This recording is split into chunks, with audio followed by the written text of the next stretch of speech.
I'm Ed Holen. Welcome again to this edition of Olympia Insider. It's such an important week down here in Olympia. A lot of advocates have gathered today to voice their support for people living independently in their local communities. In addition to today being the Independent Living Rally Day, yesterday was really important because bills had to pass out of their house of origin. And if they didn't, we think more than likely those bills are dead for the session. Let's listen to Diana and Alexa give us a brief update on the bills that made it through this important cutoff date. This is a very different session in that we have a lot of bills that are still alive.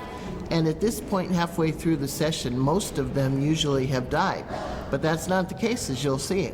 So what's our first bill? Our first bill is HB 1294. And that bill is still alive. That has to do with the toxic chemicals. That's right. Yeah, we don't want toxic chemicals in our furniture and stuff. Yeah. So that bill is still alive, and it has moved from the House to the Senate. And so now they're going to take a look at it. That's good.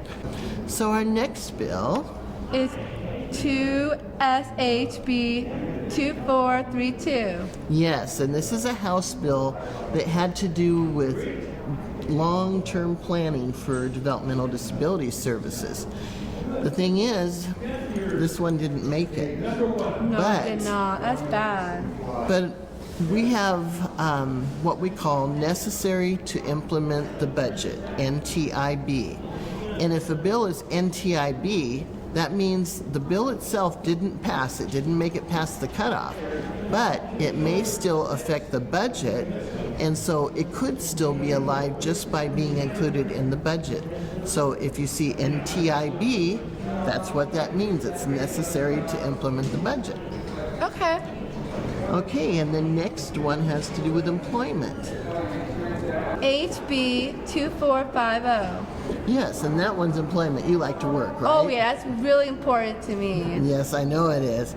And so this one says that the general population, there's about 7% of all people who have some kind of disability.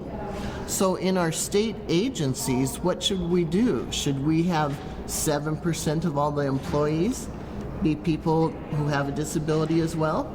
We need more than that, but I do agree with you. That's a good start though, isn't it? Yes, it's a good start, but we need more than that. Okay. So then we're going to go down. And that one passed, right? Yes, that one did pass. Thank you. Okay. So now we're down here. SB 6122. That bill is a great little bill that just passed yesterday, and that has to do with long-term planning. And it passed from the Senate, so now it's going over to the House. And the House had a bill kind of like it, so we're pretty sure that that's going to make it all the way through. And what that will do is take the information from a state audit that was done last fall, and from there they're going to have a work group that will look at all the issues for services for people with developmental disability and figure out what funding we need and how to provide those services in the best way. That's good. And don't forget parent to parent.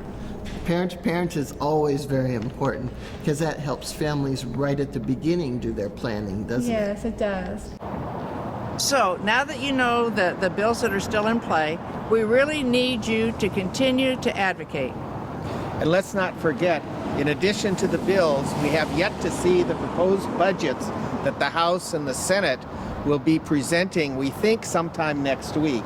So it's important that you continue to contact your legislator about bills that you like and bills that you don't like. Send an email, make a phone call, but most importantly, letting your voice be heard is a priority at this important time during the session. And remember, change is made. Change is made. Change is made. Change is made. Changes are made, and those are shows up. Yeah!